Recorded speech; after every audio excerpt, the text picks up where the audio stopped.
Hello, and welcome to the If We Knew Then podcast. I'm Stephen Sachs. And I'm Lori Sachs.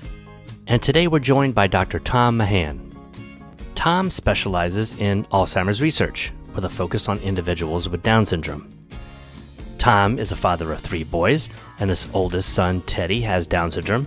And Teddy really sparked Tom to take his already existing research of Alzheimer's and guide it and focus it on individuals with Down syndrome. So please welcome Dr. Tom Mahan. Hello, Tom. Hey, how are you? Good to see you. Yeah, nice to meet you guys. Thank you so much for having me today. Oh, no, we were really excited when we heard about you and then read about you and then really wanted to have you on. Oh, thank you. I appreciate it. We heard about you through Ben Hughes because you are going to be presenting at one of the DSDN retreats. Well, I should probably let you talk more about yourself. Yeah, wonderful. Yeah, thank you. Yeah, so the DSDN retreat is coming up here in a few weeks here in St. Louis, Missouri, which is where I'm currently located.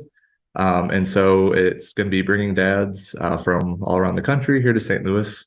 And so I'm going to be talking about a little bit of my research, which focuses on how Alzheimer's disease develops in Down syndrome, but also talking a little bit more broadly about some of the different scientific research that's being done to better understand Down syndrome, and also talk a little bit about some of my own personal experience with my son who has Down syndrome, and one of the actual research opportunities that he had where he actually was part of a study looking at neuroimaging.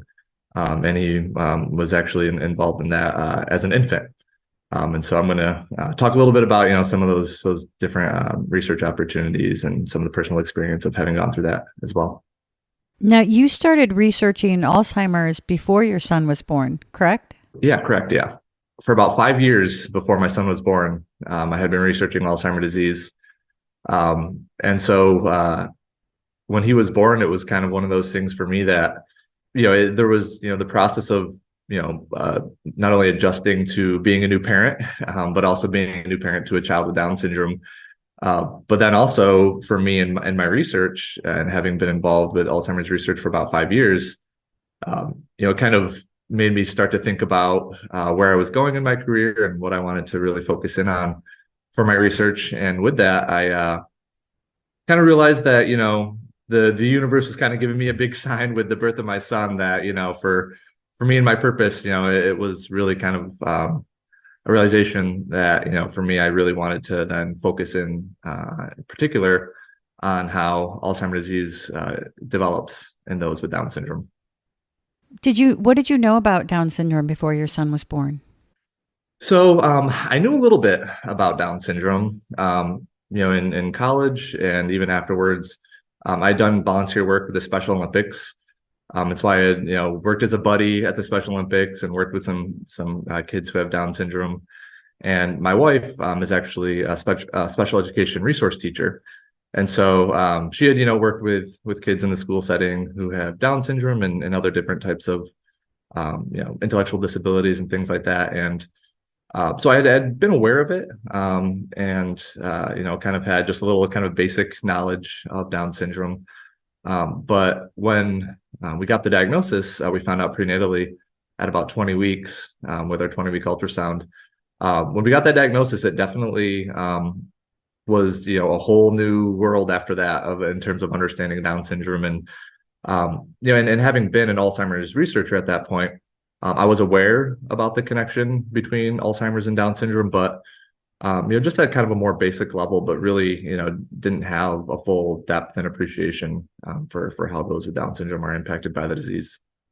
Before we get further in the research, just to clarify for myself, maybe others have this question, is I see in research many times there's this late onset and early onset Alzheimer's research. I think of 23andMe and different places where you do the ApoE4 gene variant to check if you have it, if you have, copies of that.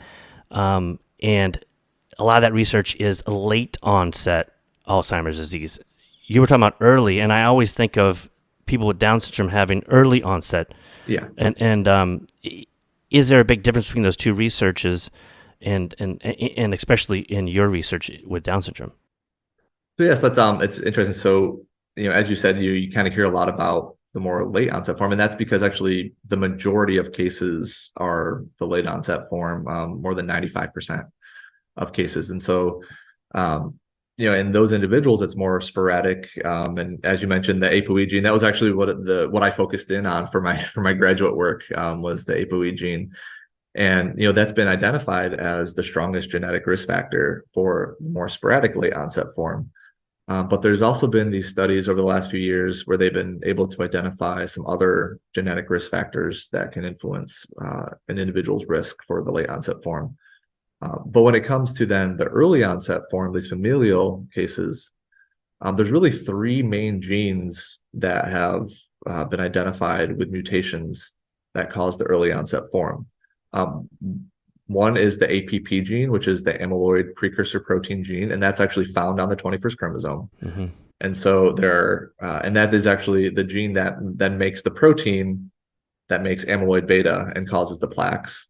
But then the other two are genes called presenilin 1 and presenilin 2. And these genes are actually part of a complex that cuts the APP gene into the amyloid beta peptide.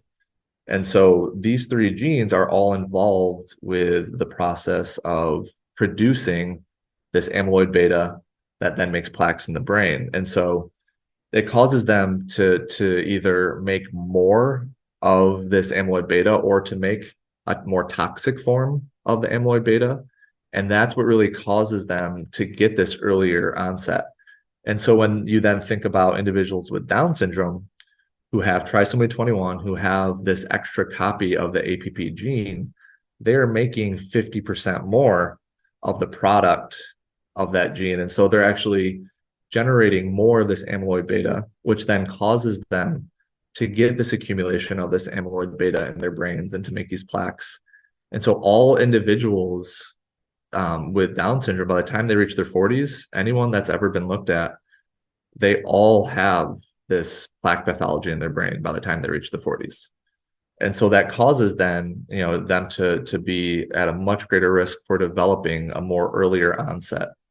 And so when then comparing, some of these different groups of individuals, there are some unique things in terms of how those that get the earlier onset, so those that have a familial mutation compared to those that are more sporadic. But then there's, also with those with Down syndrome, there's also some unique things with them, but also some overlaps with, the more general population and things like that. And so when trying to think about, how we can go about treating, each of these different populations and groups, there's been a lot of work looking at different biomarkers and trying to be able to look at different stages of how the disease develops over time in all of these different populations.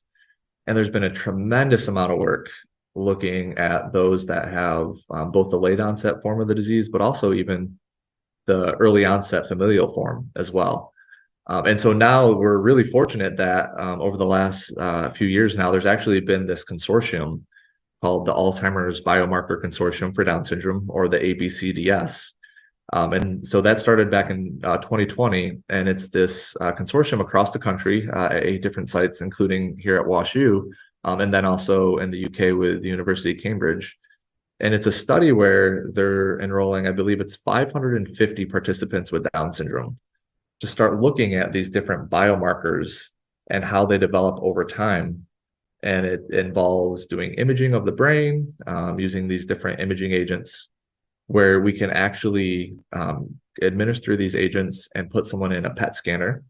And we can actually, these agents go in and they bind specifically either to the amyloid beta plaques, or there's other agents that can bind to the tau tangles. And we can actually see not only how much of the plaques or tangles are present, but where they're present. And we can start to get an understanding while someone's still alive of whether or not they are developing these accumulations of these proteins that may give us an idea of where they are in the course of the disease. And so now this is being done for those with Down syndrome through this consortium. And we're using CSF samples and blood samples, doing cognitive assessments, so that we can get a better understanding of the trajectory of how this disease develops in those with Down syndrome over time, with the hopes that if we can identify where someone is in the course of the disease, that we can start to use different types of therapeutics that can intervene at, and hit specific targets based on that individual's course of where they are. And so it's a wonderful time right now for this research, and not only for Alzheimer's research more broadly, but in particular for those with Down syndrome. And I think a lot of what we're learning about the general population and how Alzheimer's develops, we're being able to then kind of translate that over into Down syndrome. But I think, as I think you were kind of alluding to, I think really there is going to be so much that we are going to understand from those with Down syndrome that we can then apply to the general population. And I really do think that those with Down syndrome really hold the key. And I think they're going to provide us with some wonderful, unique information that's going to provide insights into how we treat Alzheimer's disease more broadly. And so, yeah, it's really just kind of an exciting time to be in this phase of where we are and understanding the disease and in so many different levels. I'm so thankful that you're there. I'm thankful that you're there bringing equality to this research. Well, thank you. I appreciate that. And I will say also, I want to thank you guys for all that you do as well. I mean, with this podcast and for all the advocacy that you do, you are making a huge difference as well, and raising this awareness and just bringing to light, all of these different issues and concerns around Down syndrome. I can't thank you enough for all that you do as well. Well, you were going to be at the retreat. Yes. Next month. Yeah. So for anybody who signed up for the DSDN retreat, you can look forward to seeing Tom there. And as a rockin' dad, I'll be a participant. I'll be engaged and enjoying the retreat as well myself. Are you going for the baseball game? Oh, yes. Yeah. I'm a big Cardinals fan. So, yep. Yeah. Box seats. Perfect. That's amazing. Maybe you and Ben can come back with us and discuss the retreat and everything. I'd love to be a fly on the wall in some of the conversations and the things that you learn and share. And my hope is that any father who receives a diagnosis never thinks twice about playing baseball with their son. Because that, and any mother who receives a diagnosis never doubts or has to grieve any unknown. There's no reason for it. There's too much to celebrate. Absolutely. Thank you, Tom. All right. Thank you so much. I appreciate it. Bye-bye. Please follow us on Twitter at If We Knew Then Pod, and you can drop us a line on our Facebook page at If We Knew Then Pod, or visit our website, ifweknewthen.com, to send us an email with questions and comments. And you can join our mailing list there and get alerts of future podcast episodes. All these links will be added to this episode's show notes. Thank you again, and we look forward to you joining us on the next episode of If We Knew Then.